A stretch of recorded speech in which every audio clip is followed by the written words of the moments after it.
Now, U.S. Republican presidential candidate Donald Trump has sparked outrage among Somali refugees in America after blaming them for a rise in crime and Islamist radicalization. Addressing a rally in the Portland city of Maine, Trump suggested that the influx of Somali refugees is a security risk in the city.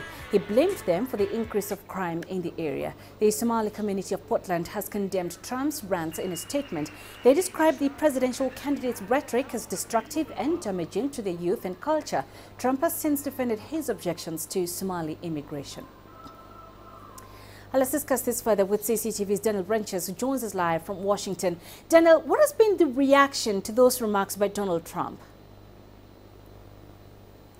Well, I think one particular local newspaper called the Portland Press Herald has written a very strongly worded editorial which seems to address some of the issues that you are reflecting there from the Somali community as well. For example, they quote Trump as saying, "We have no idea who they are. This could be the great Trojan horse of all time." In response, this editorial says, "Mr. Trump can relax. We know who they are. They are our neighbors and friends. Some of them work in schools and hospitals, some are students, some own their own businesses. They pay taxes which are used for, among other things, maintaining the stage from which he spoke." And they cite an example of a Portland resident called Officer Zara Abu, who was once a refugee in a Kenyan refugee camp, who went through college doing 2 jobs and became a person who protected and served her community. The editorial then goes on to cite the fact that Donald Trump suggests that there could be terrorist cells rising in the Portland area. They describe that as an outrageous claim, and that this would be a fertile recruiting ground. Is he kidding, they say? He is the best recruiter that the extremists have ever had. So, Daniel, how significant is the Somali population in the U.S.? Can it impact the elections? Well, I think there are approximately 85 to 100,000 Somalis.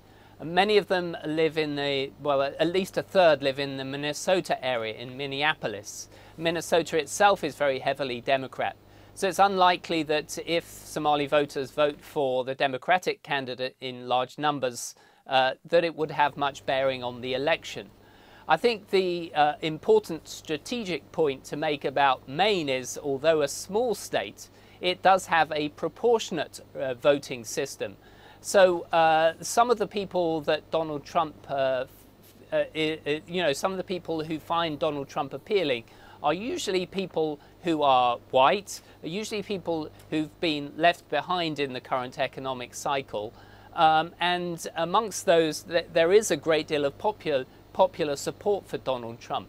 So raising these issues, these fears in those communities could potentially win him an electoral college vote.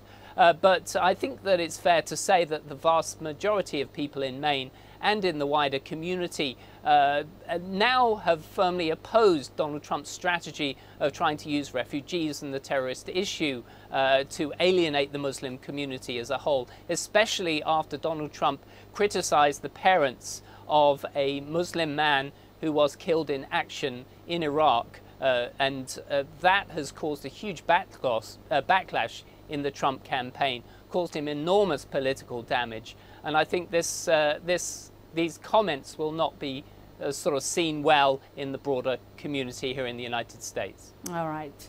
Daniel Wrenches, live for us in Washington. Many thanks.